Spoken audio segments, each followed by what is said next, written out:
अजामिल ने देखा भयंकर यमदूत, हाथ में फांसी और टेढ़े टेढ़े भयंकर मुंह, दांत और रोए। सोच लो, शंका देख के निकल जाती। देख के व्याकुल होकर ऊंचे स्वर से पुकारा, नारायण। ज्यों ही नारायण पुकारा कि दिव्य चतुर्भुज भगवान नारायण। राधे राधे दोस्तों, तो आज हम सुनने वाले हैं अजामिल जी की कथा, जिसने भाई अपना जीवन एक वैश्य के साथ व्यतीत किया, पर उन्होंने आखिरी समय में अपने भगवत प्राप्ति कैसे की। तो बिना देरी के वीडियो को स्टार्ट करते हैं। के पास कान्यकुब्ज नगर कन्नौज में एक ब्राह्मण रहता था, उसका नाम था अजामिल। वो वैश्या के प्रसंग को देख करके बड़ा आसक्त चित्त होकर वैश्यागामी और पूरा का पूरा दूषित सदाचार नष्ट हो चुका था। वो इतना नीच हो गया था कि रात दिन वैश्या का सहवास करता, उसी के पास रहता, उसको रिझाने के लिए बटोहियों को लूटता, उनकी हिंसा कर देता, जुआ खेलता, धोखाधड़ी से धन ला करके वैश्या को संतुष्ट करता। निंदनीय वृत्ति का आश्रय लेकर वो अपने कुटुंब का भरण पोषण करता और बहुत से प्राणियों की हिंसा कर चुका था, बहुत से प्राणियों को लूट चुका था, वो बहुत से प्राणियों का पाप कर्म एकत्रित कर चुका था।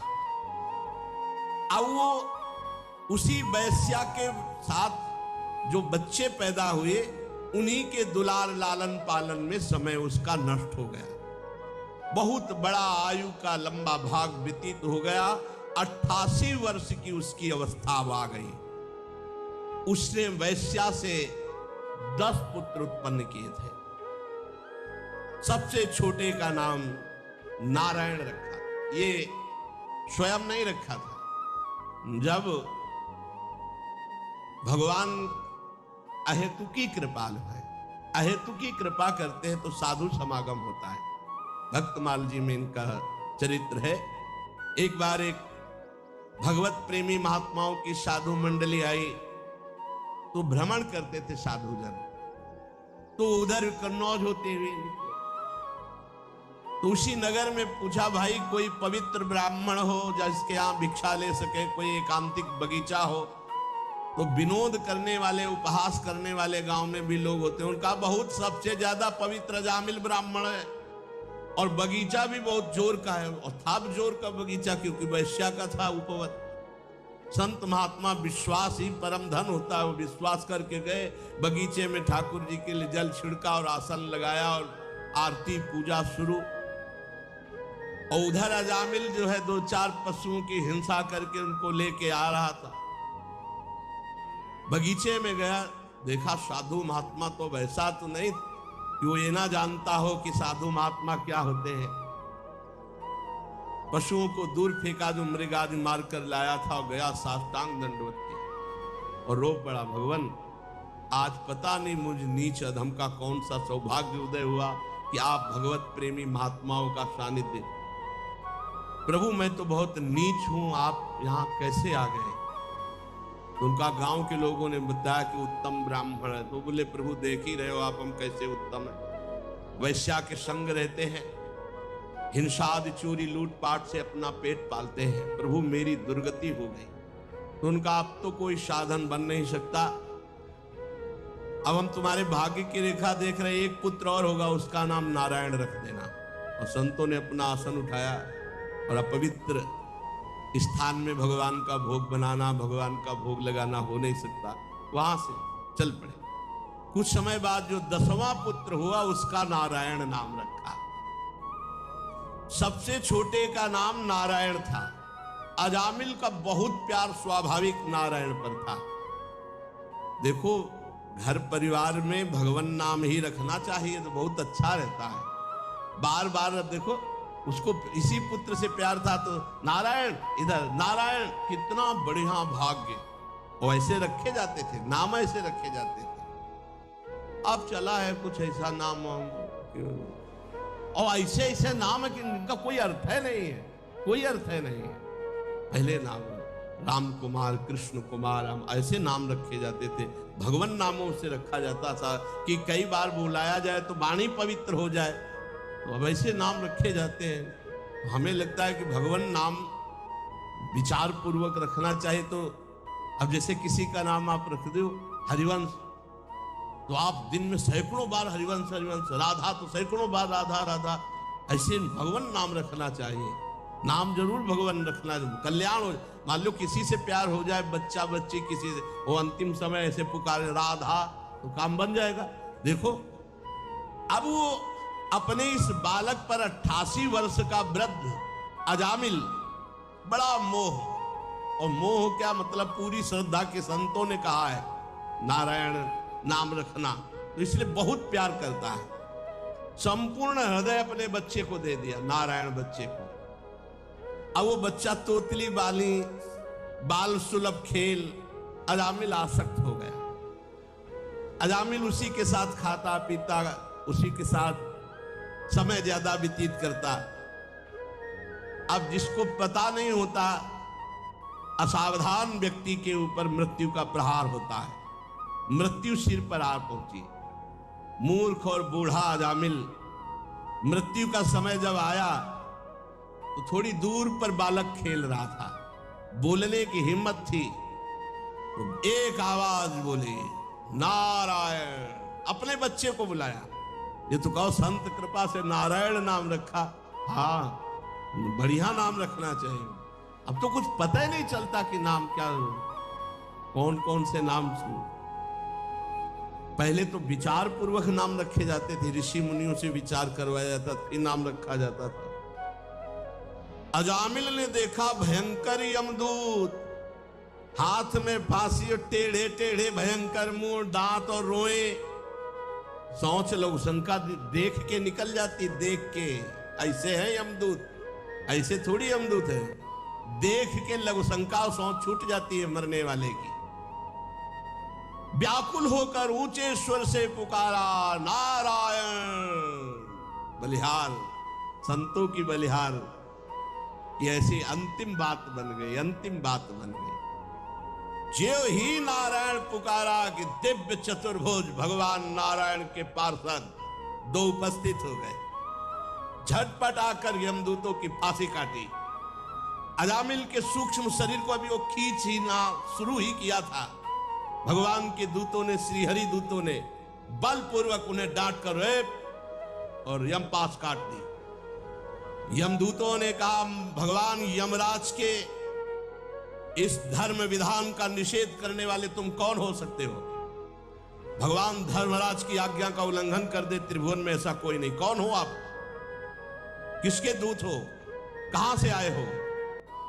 तुम क्यों रोक रहे हो इस महापापी को नरक ले जाने से? देखने में तो तुम देवता जैसे सिद्ध श्रेष्ठ दिखाई दे रहे हो। हम देख रहे हैं कि तुम्हारे कमल के समान नेत्र हैं, तुम पीले पीले रेशमी वस्त्र धारण किए, सिर पर मुकुट, कानों में कुंडल, गले में कमल हार, सबकी नवीन अवस्था, चार चार भुजाएं, सभी के कर कमलों में धनुष, तरकस, तलवार, गदा, शंख, चक्र, कमल आदि सुशोभित। तुम लोगों की अंग कांति से दिशाओं का अंधकार दूर हो रहा है।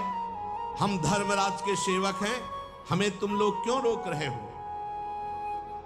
यमदूतों ने जब इस प्रकार कहा तो भगवान श्री हरि के आज्ञाकारी पार्षदों ने हंसकर मेघ के समान गंभीर वाणी में उनसे कहा, यमदूतों, यदि तुम सचमुच धर्मराज के आज्ञाकारी हो तो बताओ धर्म का लक्षण क्या है?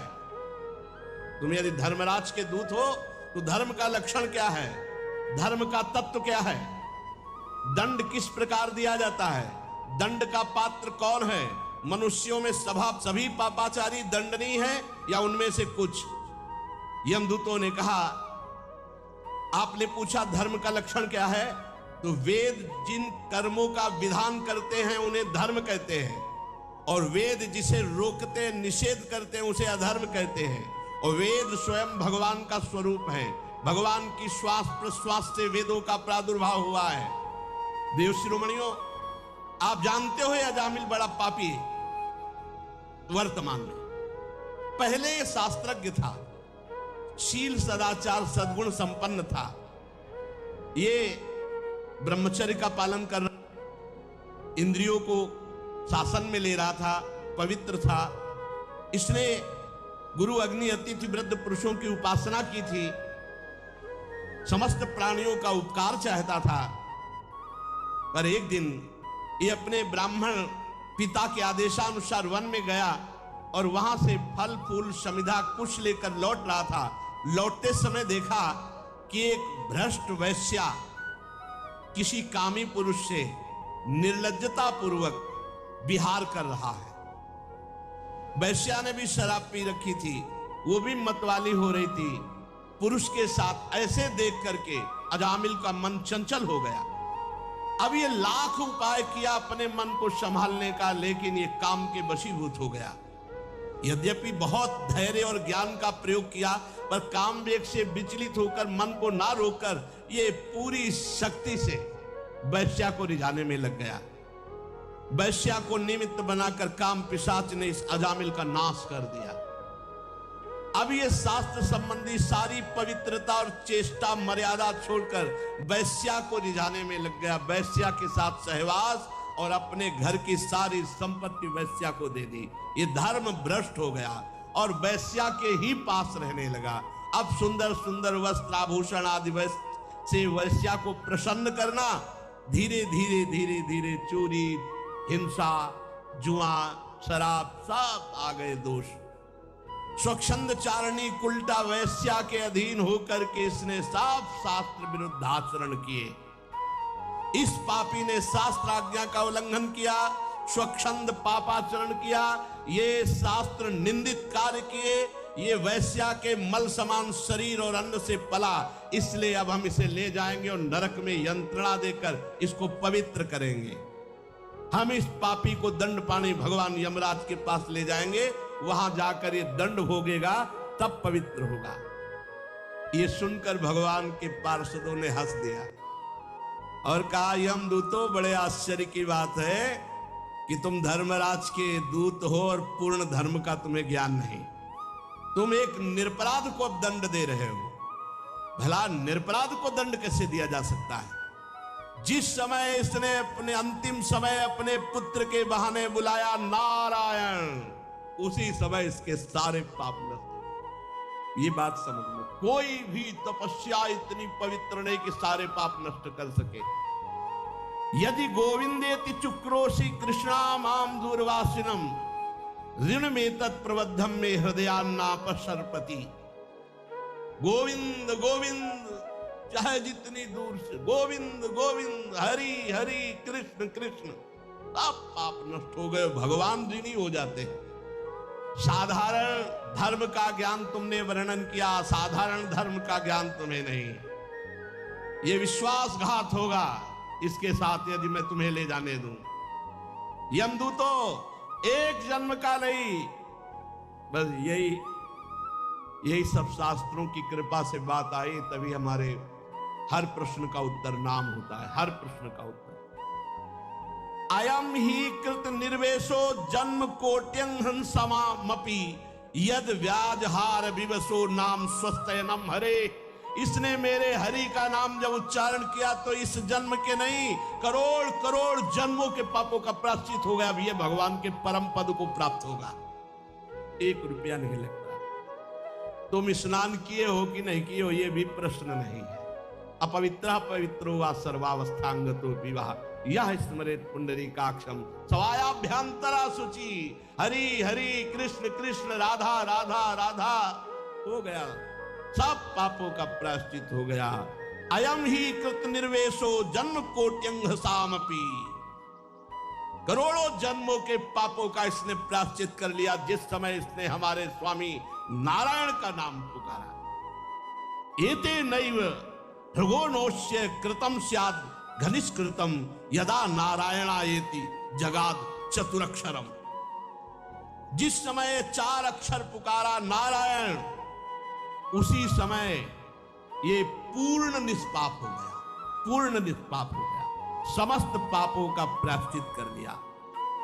ध्यान दो, भगवान के पार्षद बोले, इस्तेनः शुरापो मित्र ध्रुव ब्रह्मा गुरुतल्पगः स्त्री राज पितृ गोहंता ये च पातकिनो परे सर्वेषामप्यघवता मिदमेव सुनिष्कृतम नाम व्याहरणम विष्णुर यतस्तद्विषयामति। चोर, शराबी, मित्रद्रोही, ब्रह्मघाती, गुरुपत्नीगामी, ऐसे लोगों का संगी, स्त्री, राजा, पिता, गौहत्या, चाहे जितना बड़ा पाप हो गया हो और भगवान की शरण में आकर ये उच्चारण कर दे हरि हरि हरि कृष्ण कृष्ण कृष्ण गोविंद गोविंद गोविंद, बस सब पापों का प्रायश्चित है। अहम त्वं सर्व पापेभ्यो मोक्षयिष्यामि। इसीलिए भगवान की शरण में होकर भगवान का नाम जप करो, बस सब मंगल ही मंगल है, आप चिंता मत करो। इसमें कौन सा पैसा लगता है? हृदय से भगवान के आश्रित हो जाओ और खूब नाम जप करो। अरे पाप की तो बात जाने दो, भगवत प्राप्ति हो जाएगी, भगवान की सानिध्य का निरंतर अनुभव होगा। खूब नाम जप करो, भगवत आश्रित रहो। शेष चर्चा आगे। श्री राधा वल्लभ लाल की। राधे राधे दोस्तों। तो अगर वीडियो आप लोगों को पसंद आई तो प्लीज़ वीडियो को लाइक करिएगा, चैनल को सब्सक्राइब करिएगा। एंड अगर आप लोगों को भक्त ध्रुव का पावन चरित्र सुनना है तो आप मेरे यूट्यूब चैनल पर जा सकते हैं, वहाँ पर आपको मिल जाएगा। तो आप जल्दी से जाइए एंड उस वीडियो को भी ज़रूर देखिए।